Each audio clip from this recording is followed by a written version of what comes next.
Hey guys, welcome back to yet another interesting video from Howlogical, and in this video I am going to show you how to access Trello archive.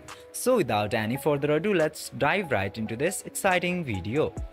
Now, in order to access the archive, you just simply have to open your Trello application at first, and after that just simply open the board where you want to explore the archive.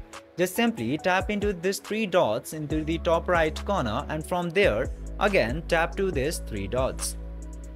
And now after coming into this section, you will get so many options. You just simply have to scroll down a bit and you will get to see this archive cards and archived list option. And now from here you can easily access your archived cards or list into your board. I hope this video was very helpful for you. If yes, don't forget to like, share and subscribe to the channel to never miss another update. Thank you for watching the video.